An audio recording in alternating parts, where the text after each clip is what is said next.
بسم الله الرحمن الرحيم الحمد لله رب العالمين والصلاة والسلام على أشرف الأنبياء والمرسلين سيدنا ونبينا محمد وعلى آله وصحبه أجمعين ومن تبعهم بإحسان إلى يوم الدين. Respected elders, your brothers and sisters, my young friends, Assalamu alaikum wa rahmatullahi ta'ala wa barakatuh. As my young friends are getting back to school, we are looking at issues that are related to school. Last week, we talked about the importance of having good friends, of keeping good company. As the Prophet ﷺ has told us, and as we discussed last week, Al-mar'u ala dini khalili falyanzur ahadukum man yukhalil. That a person is upon the deen of his close friend, so beware of whom you befriend. So beware of whom you befriend. Pay attention to, look at the person that you are making or the people that you are making into your close friends. Now, it was only afterwards, after last week's talk, that I realized that last week's topic about friendship had a connection with what we talked about 2 weeks ago.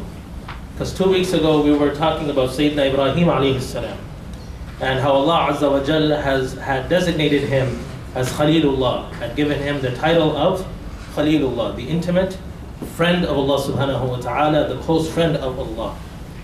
Sayyidina Ibrahim alayhi salam, Prophet Abraham, upon him be peace, was so devoted to Allah subhanahu wa ta'ala. He was so committed and so sincere in his devotion to Allah subhanahu wa ta'ala that Allah Azza wa Jalla chose him as his close friend.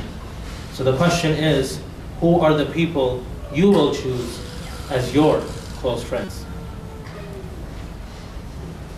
So this had to do with the social part of school, because we had discussed last week that although many times parents believe that, or as parents we believe that our children are going to school so that they can learn, and of course that is the primary intention, the objective. The reality is that there's a lot more that happens at school, a lot more than education. Right? So there's a lot more that is happening, there's a lot more that your child is going through and that your child is experiencing and picking up at school, and a lot of those things don't have to do with education. Some of them do, and we will discuss that today as well. So this part, it had to do with, the friendship part has to do with the social aspect of school, the social experience that children go through when they step away from home and they go into a school. The second issue is with regards to the education itself. The way that subjects are taught or approached, and especially when it comes to religion in public schools. You have to say that, alhamdulillah, we are very fortunate. And I was telling children yesterday when we had our children's circle that, alhamdulillah, we are extremely fortunate that Allah Azza wa Jal has given us, the opportunity, the ability to live in a place where we have many good schools. When you compare the level of education and the facilities and the resources compared to many other parts of the world, children here really experience what perhaps the majority of children in the world don't get to experience. Right? So this is in fact a great blessing of Allah subhanahu wa ta'ala, and it must be recognized. But it also comes with its challenges. So when it comes to how subjects are taught and how they're approached, and particularly when it comes to religion in public school, the message ultimately is that, be respectful of people's beliefs. Right? So we respect everyone's beliefs, which is a good thing. But then the other message that children tend to pick up over time is that, these are things that people just believe in, which aren't really true, or at least they're not really proven. Okay, so we respect it and we recognize it, and we respect everyone's right. So for example, if you want to offer salah, salah Jumaa and all those things in school, many of the schools, alhamdulillah, have made those arrangements. But at the end of the day, we respect it, but in reality, the message that a lot of times children end up leaving school with when they graduate is that people believe in this stuff, You may believe in it, that's your choice, but you're not really sure if it's true, and it's not really proven. And what ends up happening is that, we find numerous cases, right? And this is probably not as well documented as it should be. Somebody could definitely do some research and do a study on this. But definitely we notice that children are coming out with doubts about religion, right? Doubts about their beliefs. Things that we perhaps take for granted, right? Sometimes even adults have doubts, and we've talked about that as well. Right? But for a child, it can be extremely challenging to try to reconcile what they've picked up through Saturday school, or picked up from home, or from the occasional khutbah, or from some halaqat, or some lessons here and there, and then try to reconcile it with what they've picked up over 12 years, 13 years in school, all of it which is leading them to believe that there's a mismatch, or there's something which is not right, which then leads them to pick one or the other. Okay. So that is a major challenge. One of the things that children come out with is with this belief, and adults of course are impacted by that as well, is that is the belief that science has the answer to everything. Right. Now, as Muslims, we love science. We've been the pioneers of science. The Islamic tradition. If you look at Muslim scientists and the impact that they have played and that Islam has played in scientific discovery, it's tremendous. Right. A lot of the discoveries we have today are based on those foundational discoveries, which were done by Muslims. Right. So we love science, and we have no issue with science at all. And if you want to hear it from the pulpit, by all means, go ahead, study science, excel in STEM and all of that. And most of us, mashallah, most of you guys are already there. But continue to do that and encourage your children to do that. There's absolutely nothing wrong with that. The problem is when people start to believe, when our children start to believe that science answers everything, and that there's no recognition for spirituality, there's no recognition of God, of Allah subhanahu wa ta'ala, right? And that's where things become problematic. So as Muslims, our belief is that yes, science is excellent, it's great. Allah subhanahu wa ta'ala has created all of this for us to study, for us to use, responsibly to explore. But at the end of the day, Allah Azza wa Jalla is the creator. And Allah subhanahu wa ta'ala is the one who has designed all of this for us. So a Muslim scientist goes into science with that basic understanding.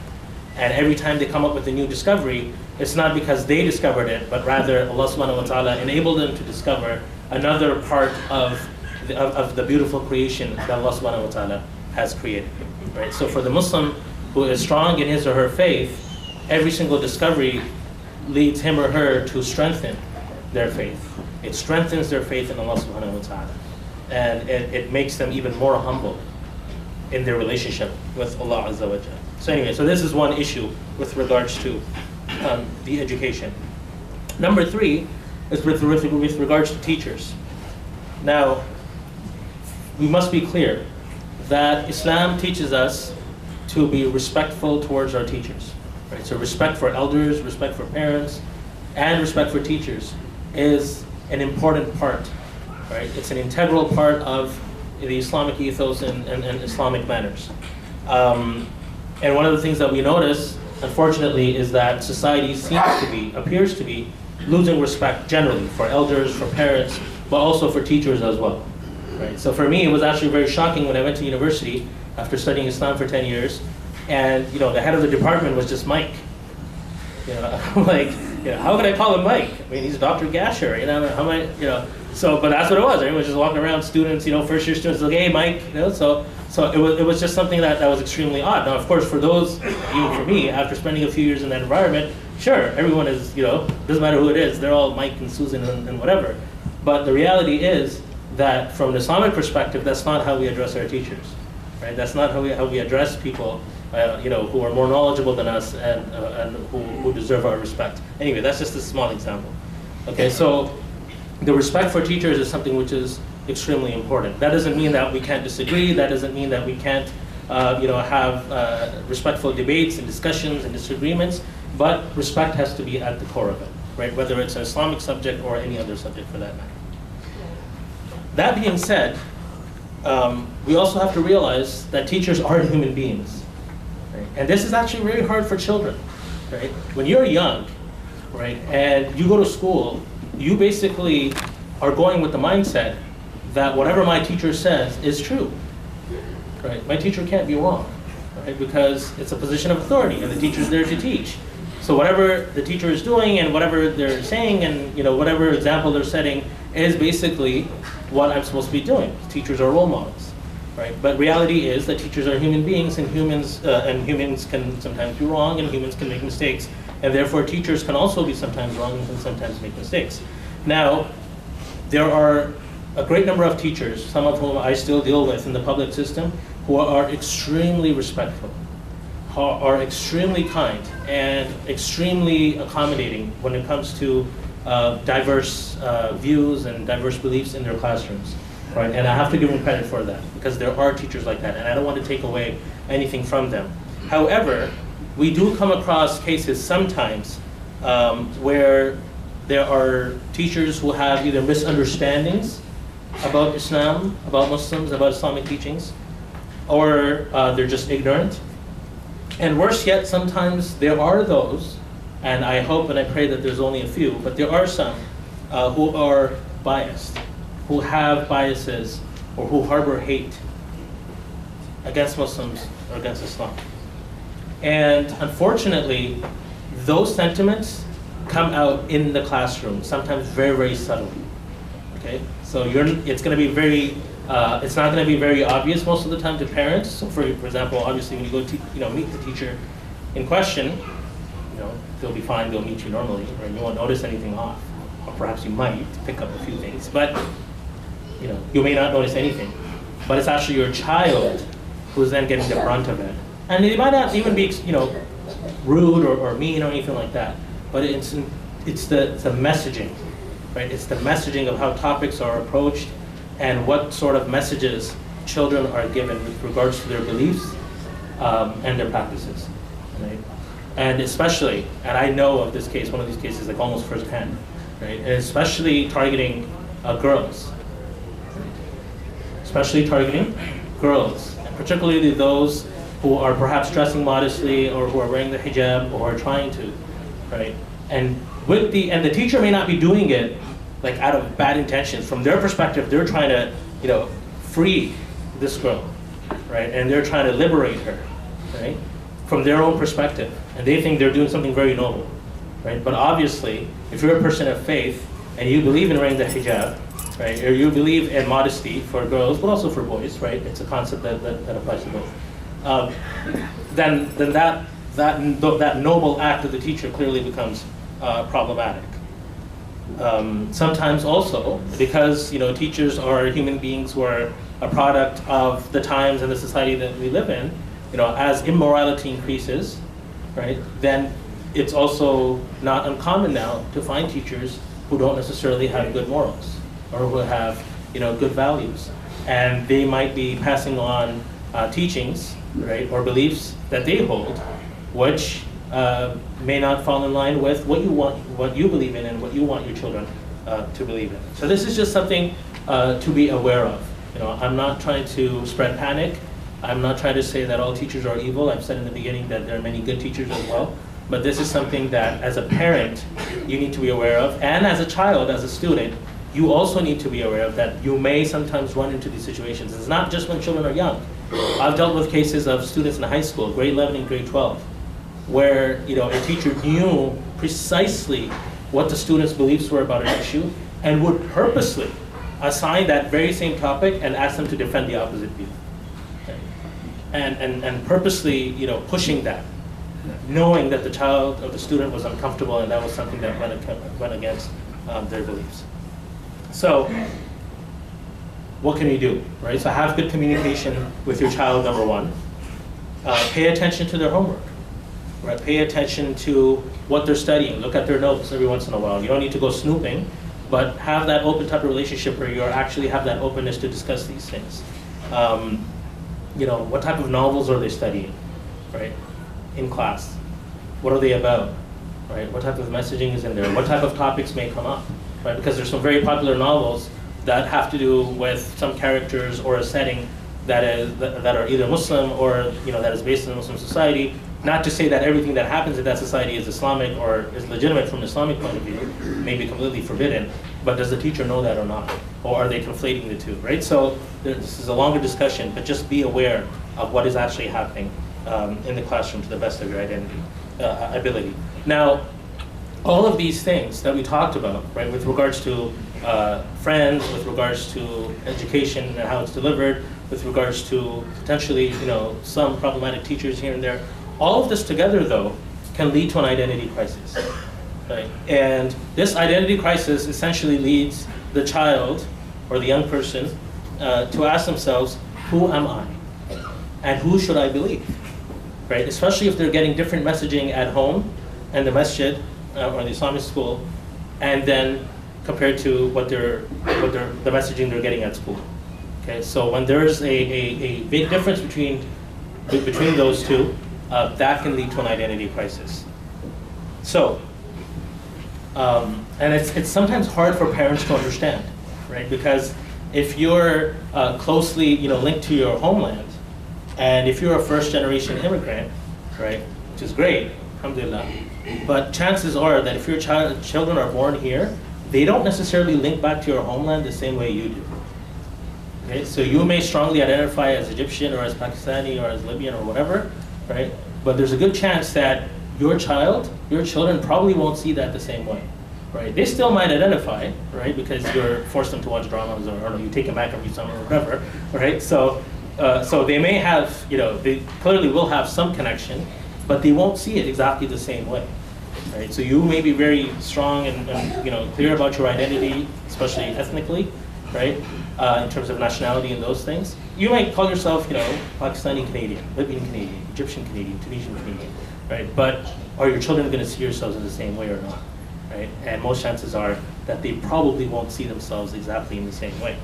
So going back to the identity crisis, this is one of those questions. So who am I, right? So we must be clear. Number one, I ask myself, who am I, right? So I am a Muslim, and I am a Canadian, right? Now the reason why I say because I've noticed sometimes when parents are talking to their children, they'll say, oh, this is not something that we do, this is something that Canadians do, right? And it's very subtle, right? But if you actually think about what that actually means, there's a very good discussion you can have, with that statement, okay? So, as a Muslim, and as a proud and passionate Muslim, I believe in Allah subhanahu wa ta'ala, alhamdulillah. I believe in His prophets. I believe in Muhammad sallallahu alayhi wa sallam as His final messenger. I believe in the Quran. I believe in the Hadith. I love Allah subhanahu wa ta'ala. I love all of His previous prophets. I love Muhammad sallallahu alayhi wa sallam. And I know they and what they taught is absolutely true, no matter what anyone says. Okay, so no matter what anyone tells me, I know what my prophet and all the prophets of Allah and what Allah subhanahu wa ta'ala Himself have said and have taught us is absolutely true. And I take this matter very seriously. Okay, so this is me as a Muslim. So my faith is a very serious matter because it has to do not just with this dunya, but it has to do with the hereafter as well, with the akhirah. Okay, so you take that very, very seriously. At the same time, right, I am a Canadian, right? And what does it mean to be a Canadian? Well, I care for this country. Okay, I care for my fellow citizens. I am good to my neighbors. I help out when needed. I am kind. I follow the laws of the land. I don't hurt anyone. But I also recognize and feel very strongly about the fact that I also have the right to practice my religion as I choose to, as long as I'm not hurting anyone else. I have the right to dress as I choose, and I'm not hurting anyone with my dress. I have the right to have my own beliefs, which may be different from everyone else's. But in order to be a Canadian, I don't have to be like everyone else. And that's the beauty of this country, right? That as a Canadian, doesn't matter what your background is, right? Your ancestors could have been here for the last 5 generations. You still have just as much as a right to dress like me as I have a right to dress like you, okay? And nobody has the right to question that, okay? So, I have the right to have my own beliefs, which may be different from everyone else's, and I don't need to be like everyone else in order to be a Canadian. I don't have to celebrate what everyone else is celebrating in order to be a good Canadian. Okay, so the point is that you can be an excellent Muslim and you can be an excellent Canadian at the same time. There's no dichotomy there. So that's number one. Number two, knowledge and practice. Okay, so you've got to learn, you've got to know what it means to be a Muslim with regards to spirituality, beliefs, character, and the important issues that you're facing, children face in school and while growing up, right? So you have day-to-day issues, right? Interactions, relationships, evolution, belief in God, how to practice Islamic teachings in today's world. These are all very real issues that every one of us should be aware of and should be discussing with our children. Number 3, be very careful about who you spend time with, right? Find people who have good morals and good habits, who are respectful of your beliefs. I don't say they necessarily have to have the same beliefs, right? And the reality is that even other people of faith, we have a lot of shared beliefs. There's a lot of common beliefs, right? So just make sure that you're around people who have good morals and good habits and who are respectful of your beliefs, who do things that you don't need to hide from others. Okay, so I tell children, I say, if your friends are doing things which you're not comfortable telling others about, that you're embarrassed about, that you don't want your parents to find out, you don't want your teachers to find out, then you've got a problem. There's a good chance you've got a problem. Okay, so you have to re-examine what your friends are up to and who your friends are. And number 4, finally, connect with your roots. Always remember your roots, because every one of us has come from somewhere and is linked to something. Okay, so discover your roots, connect with your roots, connect with your community, your masjid, connect with the words of Allah subhanahu wa ta'ala, connect with the Quran, and be steadfast when it comes to the remembrance of Allah. Right? And all of those things go together. They don't have to be separated. Right? They don't need to be compartmentalized. Right? It needs to be all together, because you're a Muslim 100% of the time. Right? You're not just Muslim during Saturday school. Right? And our children need to know this. Right? They're not just, Islam is not just important, on Wednesday and Monday and Wednesday evenings when they go to Medina school. Right? Islam is a part of you. Allah subhanahu wa ta'ala tells us, "Udkhulu fi silmi kaffa," right? Enter into Islam completely. So it's a full-time thing, right? And it has to be a priority. But our job as parents and as adults is to guide our children and support them through this process, because it's not easy to figure it out under these challenging circumstances.